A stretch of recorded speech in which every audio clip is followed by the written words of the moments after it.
Good evening to one and all present here. Today it's the fifth session of Hammurabi Eye and Student.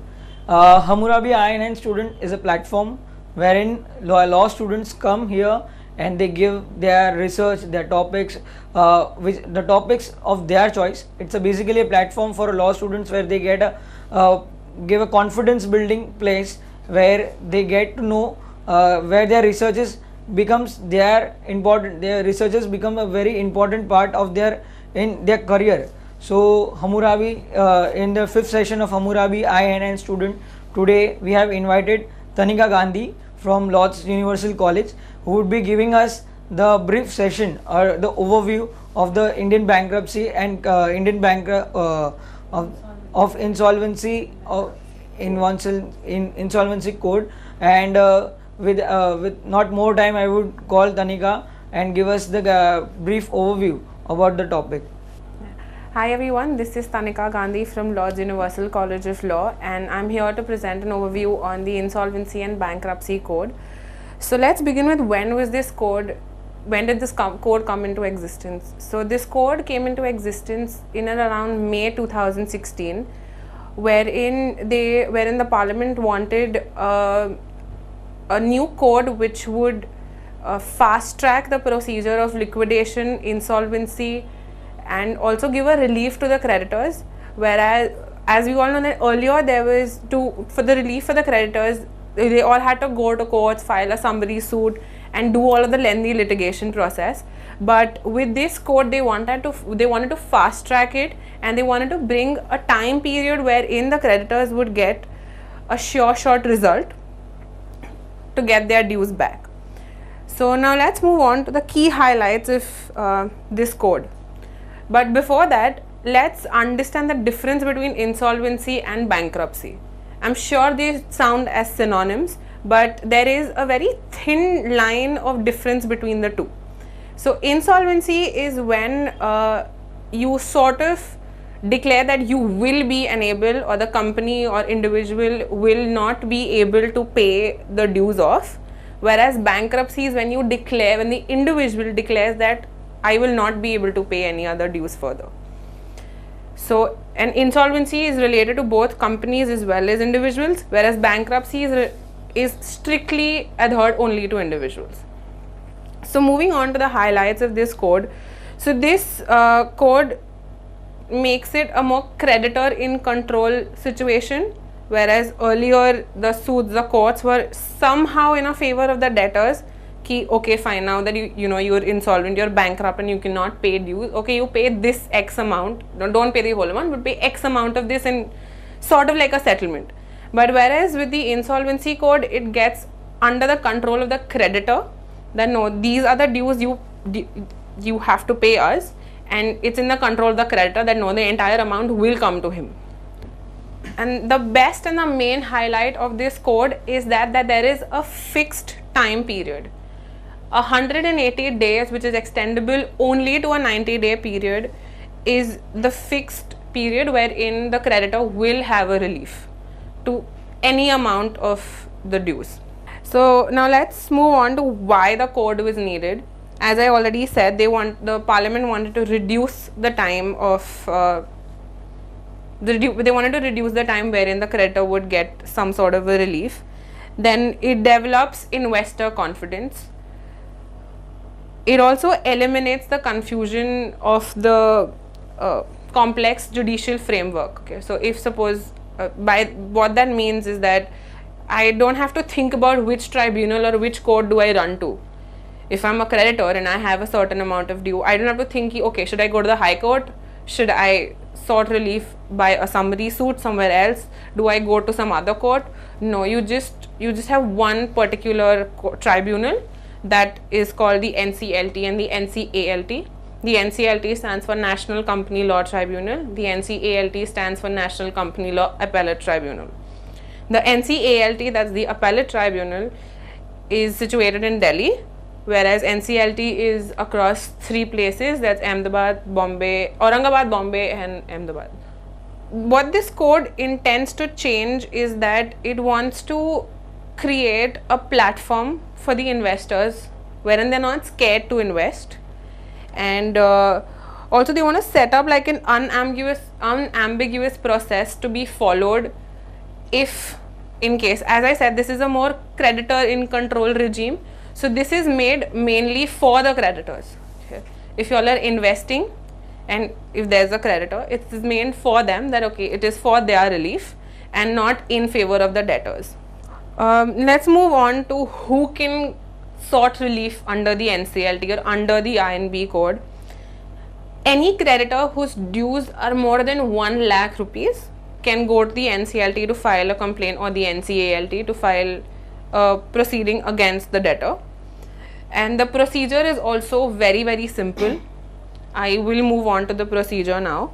Procedure, basically the creditor has to file a Form 4 notice, which is supposed to be given to the debtor first, and this Form 4 gives a 10-day period to the debtor to respond to the notice and to come forward and settle the dues or to pay off the dues within 10 days.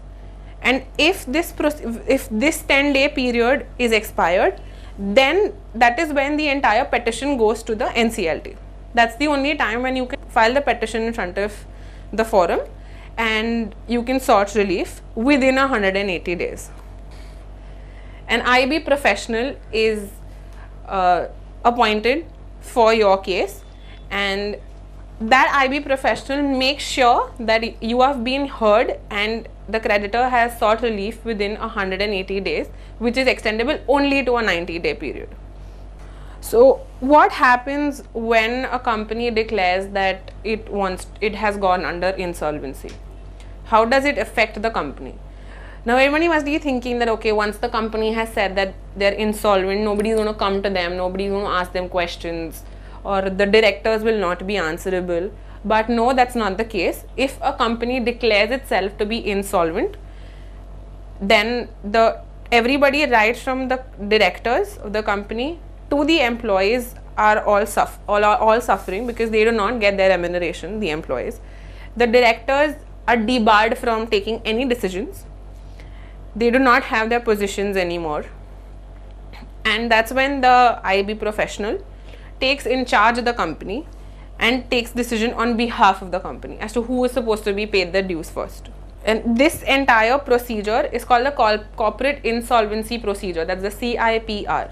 The other relief that the company has once the CIPR has started is to give the NCLT or to give the tribunal an entire resolution plan. Now what do you mean by resolution plan? Is that the company has to make certain decisions, has to plan out a framework as to okay, these are the creditors that my money is due with, and this is how I am going to pay them, and in these number of days, X number of days, I will be paying the company or to the debtors. So this entire resolution plan system has actually started enhancing the company because they are getting more and more time. They are, and of course they are bounded by that because they are representing this entire resolution plan to a forum, to a tribunal, right? So that's when it becomes more, the company becomes more bounded to adhere to it. And it's not that whatever resolution plan the company provides, the NCLT is going to accept it. No, that's not the case. The NCLT looks into the entire resolution plan, it looks into the company, it looks into its books of accounts, and only then decides if the resolution plan what the company has given can be approved of. If not, the NCLT itself makes some changes in it and then approves of the plan. Okay. So this open floor which the NCLT has created to submit resolution plans and to pay off the debtors in time has fast-tracked the entire process, wherein if the same procedure was to be followed by any court, I think the creditors would be in huge losses because we all know that how lengthy our litigation process is, or how lengthy the entire judicial process is. The second benefit that is there of this code is that the cost of litigation that comes to the creditors is quite less because the NCLT has a fixed fee which you're supposed to pay to them, which is a very nominal amount, Whereas if you go to courts, the litigation charges and the court fees that we pay are much, much higher, and the process is lengthier as well. Let's see in detail how the entire corporate resolution process timeline is. As I said, that's the CIPR that happens when, which I've already explained prior. So within 1 to 14 days, as I said, the Form 4 notice has to be first given to the debtor. Within 10 days, the NCLT will, after 10 days, the NCLT will accept the application. Once the application has been filed before the NCLT, then it goes to the admission. Okay, so the period of 180 days extendable to 90 days is applicable after the admission date has been given to the petition, okay, which is called the CP number. Once that is done, there is a public announcement which is made. After the public announcement, the NCLT is supposed to appoint an interim resolution professional, okay, which is the IB personnel that we call. Then there are 2 registered valuers who look into the books of the company and evaluate the company of the liquidation value. What if, now being a tribunal, it has to sort of look at a bigger picture and just not think, okay, that okay fine, now if the company is giving me a resolution plan, it will pay off the dues. That's not always the case. Maybe the company will go into liquidation if the books of accounts aren't clear. So that's where these 2 registered valuers come into place, and they evaluate the company's books and get a rough idea as to what would be the value of the company if it goes under liquidation. Okay. Whatever is being registered by these 2 valuers is then submitted into the IRP, that is the insolvency resolution professional that has been appointed. Once that person is appointed, once the claims have been given, the registered valuers have given their entire report to these people, this personnel is then going to verify it. Okay, so you see that there is a good hierarchy which is always in the favor of the creditor. So once these claims are all made up and all verified, there have been sufficient proof as to about the entire company, then it goes into the submission part. Once it has been, and this entire procedure takes around 30 to 40 days. On I think the 40th or the 44th day, there is an IRP who is the IRP supposed to constitute a file and a report based on the earlier findings. The IRP would make a consolidated report and a file and then hold a meeting. Okay, it will hold a first meeting. If not, there will be a first hearing.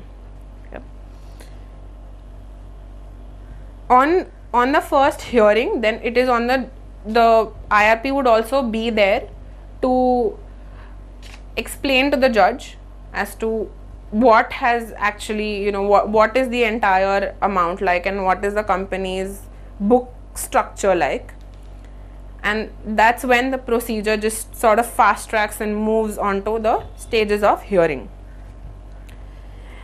And on the 180th day, there is a resolution or the approval of the resolution which is given by the NCLT.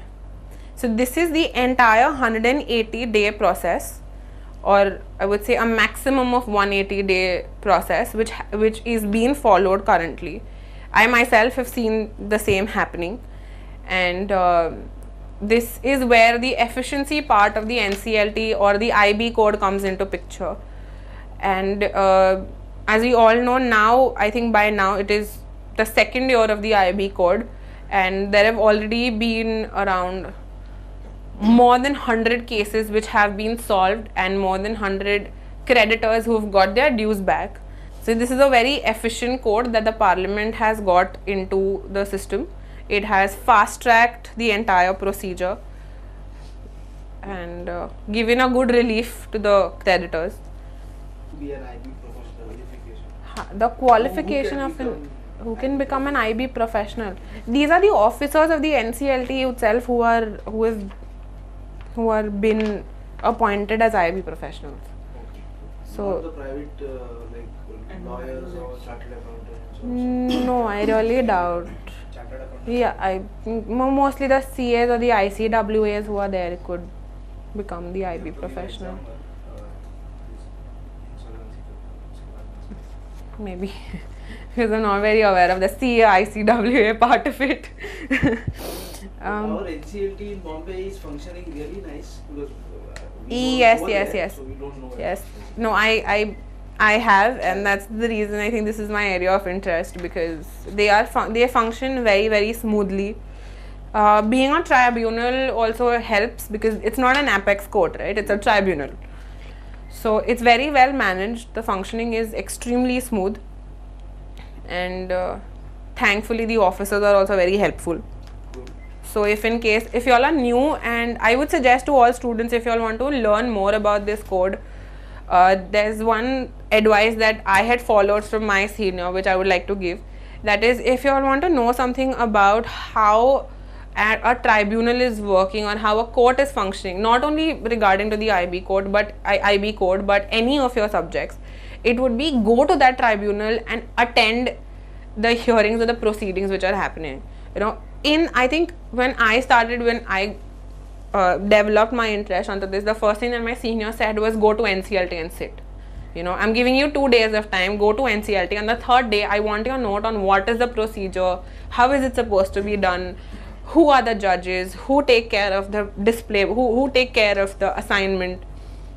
So that's when you actually get you adhere to those policies, you come to know about what the functioning is like, and that is just going to help you in the long run. Just learning this code just for the exam sake is not going to help, because I'm sure this is one code which is going to which many people are going to practice after passing out from their exams, because I've seen a lot of my juniors being interested in the NCLT part, or being interested in the corporate law or company law part of it. And also in this tribunal, even company secretaries can appear. So this is one thing that is again different, when company secretaries who have not done law or can also appear on behalf of their clients. So this was something that was unknown to me until and unless I went and heard the proceedings and I was present there. So yeah, every day, not everything is going to be given in the books, right? All of this practical nature which is there, you will understand that only once you go to the tribunal and sit. Whatever is given in the books or whatever papers I have today, it is just a matter of research. But all of this research will make sense only when you go and attend it. Okay. Today in the books, as I was talking about the IB professional or the IPR who is being appointed, the term given in the book is only IPR. Now IPR has two meanings: intellectual property rights and the insolvency resolution professional that we just heard. So how are you going to make out the difference in the books? Only once you go to NCLT, you're going to figure out, okay, even here there is an IPR, right? So that's where the practicality part of it comes in, and I think that's really important, more than just reading books, because in the end, whatever you're going to do is going to be practical and not from your bookish knowledge. So I think, yeah. You will advise people to go to NCLT. I would like to make Yes, I would really advise all the students to go and sit to NCLT, NCALT, or whichever tribunal is available to you related to the national company law, and please go sit. They do not say no, they don't say anything, just wear your blazers, go sit quietly, nicely, put your phone on silent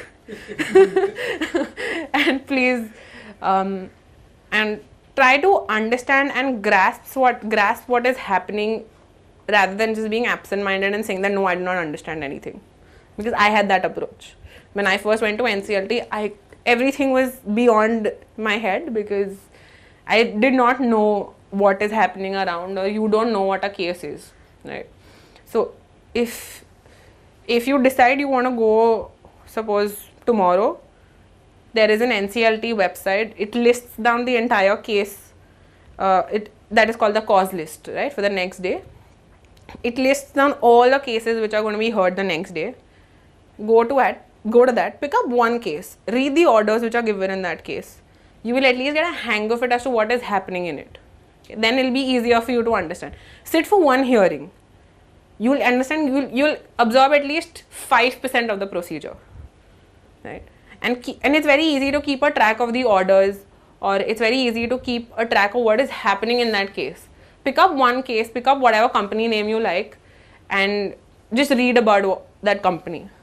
And everyone is tech savvy over here. You just need to go on nclt.gov.in. You will have all the details there.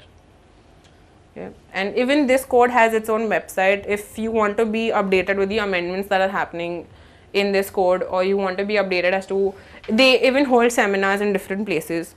So if you want to get a hang about what the amendments are and where are the programs happening, their website is called ibbi.gov.in. So even that's a very useful website. So yeah, that's. They have any online registration of complaints or whatever case is? So how the NCLT petitions are basically, you're supposed to give them in a printed format, the same green ledger format, same 1.5 margin, this and that, whatever High Court rules we follow. But you're also supposed to scan them and give it to them in a CD. And you're not supposed to give extra copies, just one copy, one green copy, and the entire CD together. Okay. So they've made it quite online now. And I think within a span of 25 days, your file is numbered, like the petition is numbered within 20 to 25 days. That's the maximum time that they take. So when I filed a petition, my petition got filed in, like they give a diary number, that is basically your petition number, the CP number. So that was given to me in 10 days. Yeah. So even for that, when you give them the CD on your wakalatnama, there is a phone number, email ID, everything. As soon as your petition is numbered, you get an SMS and an email saying that this is your number and this is when the date of hearing has been set. And if the date of hearing is not given with the CP number, again the same mentioning process that we do in the High Court, you're just supposed to go at 10:30. Okay. NCLT begins at 10:30. So it's going to go at 10:30 and mention your matter, and the next date of hearing is given. Oh. Yeah. You just said, that we have to give only one green copy at CD. Yes. So then, if I have to serve the other side, then NCLT they themselves serve. No. That service is supposed to be done by us, but you have to submit only one copy to the NCLT. While filing only one copy. Yeah. Whereas High Court asks for a number of copies. NCLT is only one copy. Single dockets, not double dockets. Yeah, single dockets, no double dockets. You have any other questions? Because if I start, like, there are many other things, but then it's about liquidation, and then that goes on to another process which is there. So the liquidation process does not really fall under Insolvency and Bankruptcy Code, but they've just mentioned it, that this is the way it falls, and they've given an entire waterfall scheme as to, okay, this happens and this happens, then these are paid, then these are paid. So it's just, whereas in liquidation is basically wherein the liquidation person who's been appointed is just going to go through the books of accounts and say that, okay, priority number 1, them, priority number 2 is so and so, priority number 3 are the employees, priority number 4 will be the debenture holders or whoever. That's just the waterfall scheme that they have given to be, to pay the dues off. Yes, so I hope this was a little informative. Yeah. And thank you. Thank you. I didn't actually know how lengthy do I get into it or how short do I keep it, because I think maybe if I come one more time, then if I come for another subject, then I think I can, I know how exactly how and what is to be done. Thank you, Tanika. Though short, but it was crisp and proper. So I think even though it was a short, you should not think that it was, because every time when you speak for 2 hours does not mean imparting knowledge. Yeah. So at times even 25 minutes of crisp and good knowledge are equally important. So thank you being a part of I-Enhance student. And from Hammurabi tablet, we would like to present you this small memento. Thank you so much. Thank you. Thank you. Thank you so much.